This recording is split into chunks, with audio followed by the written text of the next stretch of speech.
মধ্যপ্রাচ্যে টেকসই যুদ্ধবিরতির লক্ষ্যে চলমান আলোচনা স্থবির হয়ে পড়ার পর যুক্তরাষ্ট্রের সামরিক বাহিনী বুধবার ইরানে নতুন করে হামলা চালিয়েছে। একই সঙ্গে বিভিন্ন জাহাজ ও উপসাগরীয় দেশগুলোর দিকে ছোড়া ইরানের ব্যালিস্টিক ক্ষেপণাস্ত্র ও ড্রোন ভূপাতিত করারও দাবি করেছে তারা। মার্কিন সেন্ট্রাল কমান্ড বলছে, মধ্যপ্রাচ্য জুড়ে ইরানের হামলার চেষ্টার জবাবে হরমুজ প্রণালীর কেশব দ্বীপে এ হামলা চালানো হয়।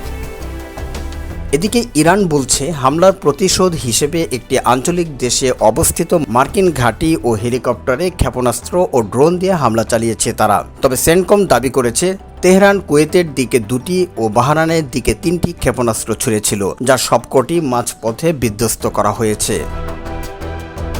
কয়েক মাস ধরে চলা যুদ্ধ অবসানের লক্ষ্যে গত সপ্তাহের শেষে অনুষ্ঠিত আলোচনা কোনো অগ্রগতি ছাড়াই শেষ হয়। এই যুদ্ধবিরতি আলোচনা থমকে থাকার মধ্যেই নতুন করে এ হামলার ঘটনা ঘটল।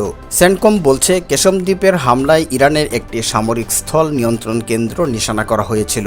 এছাড়া আঞ্চলিক জলসীমা দিয়ে বৈধভাবে চলাচলকারী বেসরকারি নাবিকদের লক্ষ্য করে ইরান 3টি ড্রোন ছুঁড়েছিল, যা মার্কিন বাহিনী গুলি করে ভূপাতিত করে।